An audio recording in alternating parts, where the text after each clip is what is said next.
बहिनी अनुमाएर जब पन्छे बाजाका साथमा नौमती बाजाका साथमा हिराहार मतीको दाइजो दिएर जब राजा कंसले लाँदै थियो त्यही बेलामा पक्कै पनि यो दुष्टको सोच केही गलत छ भन्ने बजेर आकाशवाणी भयो। महाराज कंस क्षणमा तिष्ठ, जुन बहिनी र ज्वाइँलाई अहिले तैँले आफ्नो बहिनी ज्वाइँ भएर अहिले सम्पूर्ण प्रकारबाट दान दक्षिणा दिएर पठाएको छस्, तेरो तिनै बहिनी र ज्वाइँको समाजमा जन्मेको 8औं लाल नै तेरो कालको रूपमा जब परिणत हुन्छ भन्ने यो प्रकारको सम्पूर्ण किसिमबाट आकाशवाणी भइसकेपछि राजा कंस ज्यादै सशङ्कित हुनुभयो। राजा कंस ज्यादै आतिनुभयो होइन।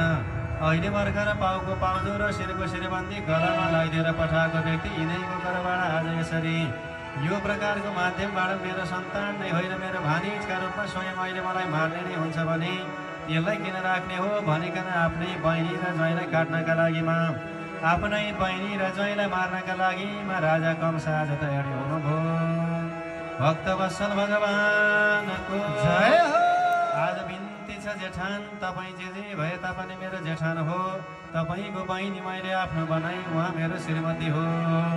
हरेक दुःख र आपत्तिमा एउटा श्रीमानले श्रीमतीलाई साथ दिनु त्यो मेरो कर्तव्य हो। एउटा श्रीमतीले आफ्नो श्रीमानसँग के नै चाहन्छन् र एउटा प्रेमिकाले आफ्नो प्रेमीसँग के नै चाहनुहुन्छ र मर्दा र पर्दा सँगै जिउने बाचा जिएर जन्मेको मरेको सम्पूर्ण व्यर्थलाई भुलेर आज आफ्नो सम्पूर्ण जीवन नै मलाई समर्पण गरे कि मेरी महारानी अहिले मलाई कहाँ तिमीलाई मार्न दिन्छु र नातिनुहोस्। तपाईँले यिनीहरूले भनेको कुरो सत्य होला या नहोला, यिनले बोलेको कुरो राम्रो होला या नहोला, आकाशवाणी छ, म तपाईँलाई यतिसम्म विश्वास दिन्छु। जे जसो भए तापनि जति पनि छोराहरू जन्मिन्छन् मेरो र यो देवकीबाट सबै तपाईँलाई ल्याएर दिन्छु भन्दा कंसासुरले झुटो बोल्छस् कि त भएर भन्दा ज्वाइँ रूपी वसुदेव जेठान रूपी कंसासुरलाई आज बिन्ती पत्र चढाउँदै हुनुहुन्छ। कंसासुर हे जेठान बहिनी नकाट, कंसासुर हे जेठान बहिनी नकाट, अरे झुट कुरा कहिल्यै पनि बोल्न मबाट।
भनिकन मथुराको कारागारमा जब वसुदेव र देवकीलाई पाता फर्काएर जब पठाइदिनु भयो, पहिलो सन्तानको रूपमा जन्मिनु भयो कीर्तिमन्त भन्ने छोरो। कीर्तिमन्त भन्ने छोरो जन्मिसकेपछिलाई पहिलो छोरो लहर बुझा गति सत्यता रहेछौ तिमीमा अरू कुनै प्रकारको केही पिर नै, जाऊ गई र यो मलाई चाहिँदैन, आठौँसँग मलाई डर हो भन्नुभएको थियो सुनिकन पहिलो छोरो फिर्ता पठाइदिनु भयो। पहिलो छोरो फिर्ता पठाएको नारायणले थाहा पाइसकेपछिलाई फिर्ता रहन हुँदैन, यिनलाई मार्नुपर्छ भन्ने बुझेर पहिलो छोरो जन्मियो, दोस्रो छोरो, तेस्रो छोरो, चारौँ छोरो, पाँचौँ छोरो, छैटौँ छोरो, छोरै छोरा जन्मिए, छोरै छोरा काटे। सातौँका पालीमा अब स्वयं शेषधामले तपाईँ गएर गर्भमा जानु, तपाईँलाई दर्शन गराएर रोहिणी कहाँ पठाउला तब सम्मानका लागिमा विदाई भनिकन बलराम रूपी अघिल्लो जन्मको लक्ष्मण रूपी अहिले स्वयं दाई बनेर बलरामले स्वयं देवकीको गर्भमा प्रवेश गर्नुभयो। उनै भुवनेश्वरी जगत जननीको माया र प्रेमको विश्वासका साथमा आज तिनको गर्भ कर्षण गरेर जब उनै रोहिणीको गर्भमा पुर्याइदिनु भयो, भगवानको लीला नहो आज सम्पूर्ण आकाशवासी देवताहरू आमा तपाईँ किन रुँदै हुनुहुन्छ, तपाईँको दुःखको र तपाईँको चिन्ताको दूर अब हुँदैछ भन्ने बुझेर सुन्दर प्रकारको अब भाद्रको महिना आयो, द्वापर युगको समय आयो। आज उनै वसुदेव र देवकी थुनैको कारागारमा सम्पूर्ण प्रकारबाट स्वर्गवासी देवताहरू प्रार्थना गरेर भन्दैछन्, भोभो आमा देवकी रुनु पर्दैन, भोभो आमा देवकी रुनु पर्दैन, आठौँ जन्म पैदा नभई दुःख हट्दैन, पैदा नभई दुःख हट्दैन, भोभो आमा देवकी रुनु पर्दैन, भोभो आमा देवकी रुनु पर्दैन, आठौँ गर्भ पैदा नभई दुःख हट्दैन, आठौँ गर्भ पैदा नभई दुःख हट्दैन, हट्दैन हट्दैन दुःख हट्दैन, हट्दैन हट्दैन दुःख हट्दैन, आठौँ गर्भ पैदा नभई दुःख हट्दैन, आठौँ गर्भ पैदा नभई दुःख हट्दैन, दुःख हट्दैन दुःख हट्दैन, दुःख हट्दैन दुःख हट्दैन, आठौँ गर्भ दुःख हट्दैन, आठौँ गर्भ दुःख हट्दैन। भक्तवत्सल भगवानको जय हो।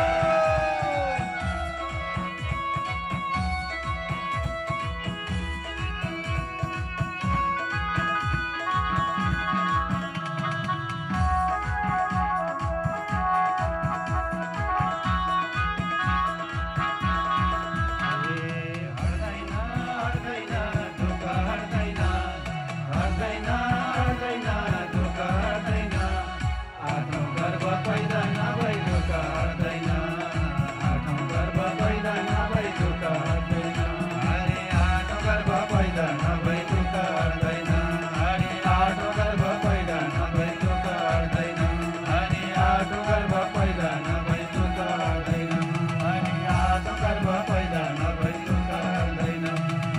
हरि पुराण पुरुषोत्तम भगवानको जय हो।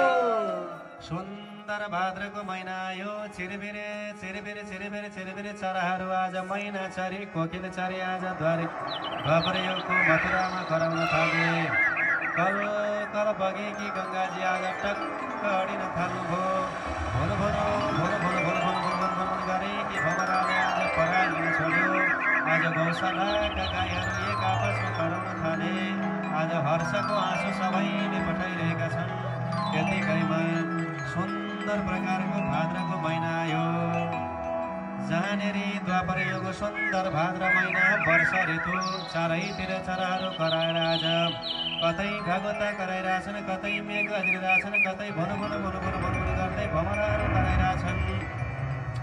मथुराको कारागारमा रहनुभएको देवकीको गर्भको आशयमा जब परब्रह्म परमात्मा भगवान प्रवेश गर्नुभयो र मथुराको राजा कंसको सम्पूर्ण दरबारलाई झन्झलाकार पारिकन स्वयं परब्रह्म परमात्मा भगवान अहिले कुन दिनमा आउँछ भनिकन सुन्दर प्रकारको द्वापर युग भाद्र महिना कृष्ण पक्ष अष्टमी तिथि रोहिणी नक्षत्र बुधबारको रातिको 12 बजे देवकी रूपी पूर्व दिशाबाट आज उदाउनु भएको भगवानको 8औं अवतार। जय बोलो कृष्णचन्द्र अवतार भगवानको। हरे कृष्णचन्द्र भगवानको। हरि जन्मै हुन गो हरि कृष्ण जन्म भो। हेमन्ती रातैमा शङ्ख चक्र गदा पद्म चारै हातैमा। कृष्ण जन्म भो मध्य रातैमा शङ्ख चक्र गदा पद्म चारै हातैमा। कृष्ण जन्म भो मध्य रातैमा शङ्ख चक्र गदा पद्म चारै हातैमा। कृष्णचन्द्र भगवानको शङ्ख चक्र गदा पद्म चारै हातैमा। हातमा चारै हातमा हातमा हातमा चारै हातैमा शङ्ख चक्र गदा पद्म चारै हातैमा। शङ्ख चक्र गदा पद्म चारै हातैमा। हातैमा हातैमा चारै हातैमा हातैमा हातैमा चारै हातैमा। शङ्ख चक्र गदा पद्म चारै हातैमा। शङ्ख चक्र गदा पद्म चारै हातैमा। कृष्णचन्द्र भगवानको जय हो।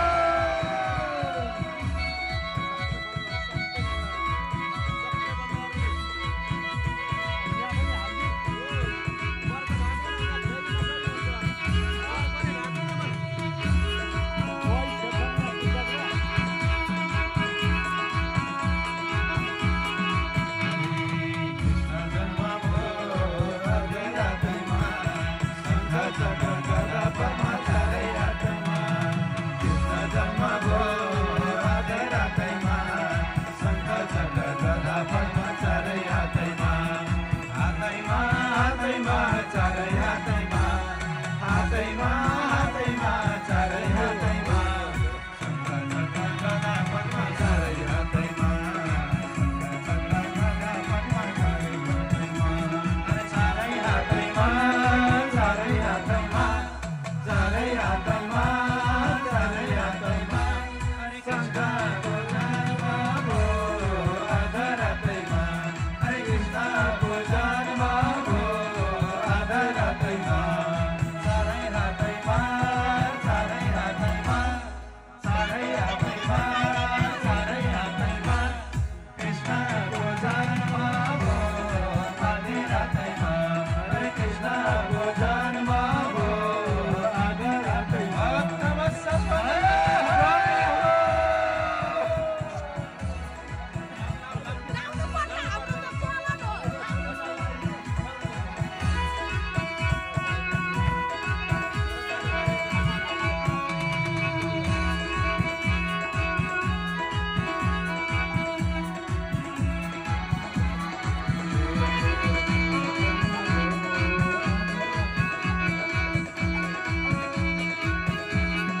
हरे कृष्ण जन्म भो आधा रातैमा शङ्ख चक्र गदा पद्म चारै हातैमा।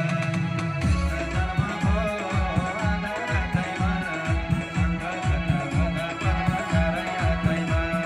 चारै हातैमा चारै हातैमा चारै हातैमा चारै हातैमा। हरे कृष्णको जन्म भो मध्य रातैमा। हरे कृष्णको जन्म भो आधा रातैमा। हरे कृष्णको जन्म भो मध्य रातैमा। हरे कृष्णको जन्म भो मध्य रातैमा। हरे कृष्णको जन्म उता अप्ठो पेटतिर पर्ला है, त्यति चाहिँ ख्याल गरिदिनु है। भक्तवत्सल भगवानको जय हो। पुराण पुरुषोत्तम भगवानको जय जय। अप्ठो पेटतिर चाहिँ नपार्दिनु है ल। दही छ्यापा छापेका आपसमा गहना र गुरिया खजुरी छ्यापा छाप। आज परब्रह्म परमात्मा भगवानको सवारी भए सवारी भए सवारी। वृन्दावन बिहारी भए सवारी भए सवारी। वृन्दावन बिहारी भए सवारी भए सवारी भए सवारी। वृन्दावन बिहारी भए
होइन है ल बुवा भक्तवत्सल भगवानको जय हो।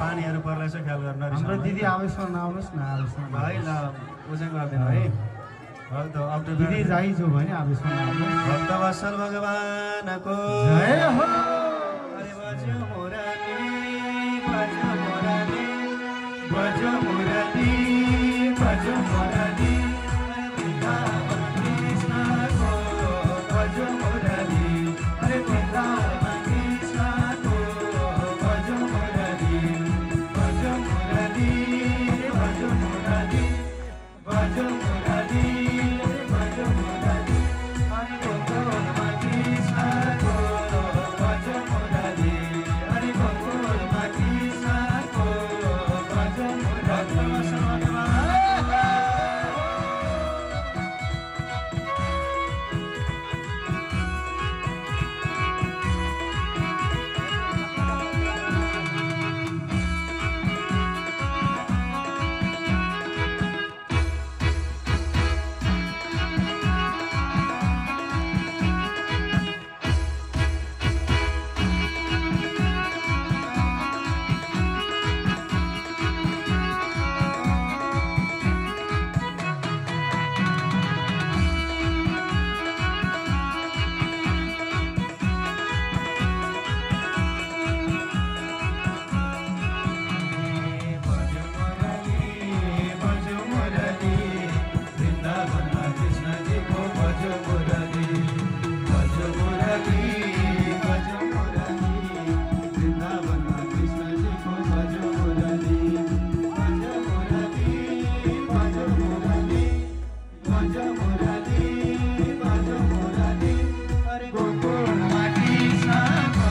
बज्यो मुरली अरे गोकुलमा कृष्णको बज्यो मुरली